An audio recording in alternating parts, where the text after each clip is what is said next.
పర్యటనలకు వెళ్ళినప్పుడు అందరినీ కలుపుకొని బాజాప్తా గులాబీ కండువా వేసుకొని 47 నియోజకవర్గాలు నవంబర్ 23, 2024 నుండి ఈ రోజు వరకు నేను పర్యటన చేసి అనేక ప్రజా సమస్యల మీద మాట్లాడడం జరిగింది. మరి ఇవన్నీ పార్టీ వ్యతిరేక కార్యకలాపాలు అన్నది నాకు అర్థం కాలేదు.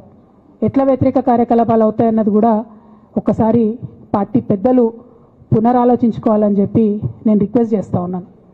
అదేవిధంగా మరి బీసీల కోసం నేను పోరాటం చేస్తుంటే అట్లెట్లా మాట్లాడుతుంది, ఇట్లెట్లా మాట్లాడుతుంది, పార్టీకి వ్యతిరేకంగా మాట్లాడుతుంది.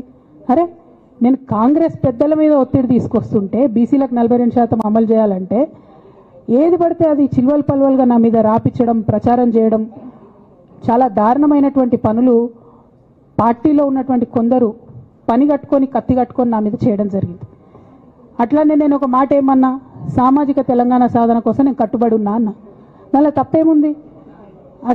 అసలు నాకు జన్మనిచ్చినటువంటి నా తండ్రి, ఈ ప్రాణాన్ని భిక్షగా ఇచ్చినటువంటి నా తండ్రి, ఆయన చిటికెన వేలు పట్టుకొని నేను ఓనమాలు నేర్చుకున్న ఉద్యమాలు ఎట్లా చేయాలని, ఆయన చిటికెల వేలు పట్టుకొని ప్రజలంటే ఏంది, ప్రజా సమస్యలు అంటే ఏంది, ఎందుకోసం దాని మీద గలమెత్తాలని చెప్పి నేను నేర్చుకున్నా.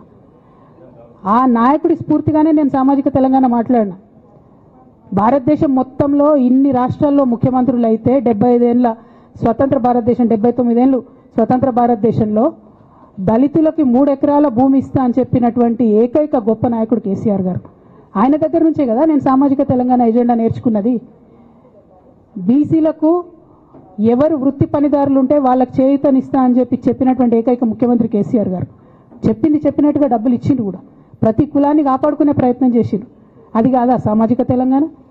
నేను మే 1 నాడు లేబర్ డే రోజు మాట్లాడితే దాన్ని చిల్వల్ పలువలు చేసి సామాజిక తెలంగాణ పేరుతోని కవిత పార్టీ పెడుతుందని చెప్పి నేను నిన్న చెప్పిన 2 పేర్లు పని కట్టుకొని నా మీద దుష్ప్రచారం చేసిండ్రు.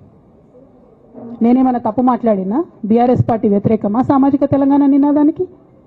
బీఆర్ఎస్ పార్టీకి సామాజిక తెలంగాణ అవసరం లేదా? భౌగోళిక తెలంగాణ వస్తే సరిపోతుందా? బంగారు తెలంగాణ కావాలని కేసీఆర్ గారు ఇచ్చిన నినాదమే కదా. బంగారు తెలంగాణ అంటే ఏంది? హరీష్ రావు ఇంట్లో బంగారం ఉంటే, సంతోష్ రావు ఇంట్లో బంగారం ఉంటే బంగారు తెలంగాణ అవుతుందా? కాదు కదా. ప్రతి ఒక్క సమాజం బాగుంటేనే బంగారు తెలంగాణ అవుతుంది. నేను అదే కదా మాట్లాడినా.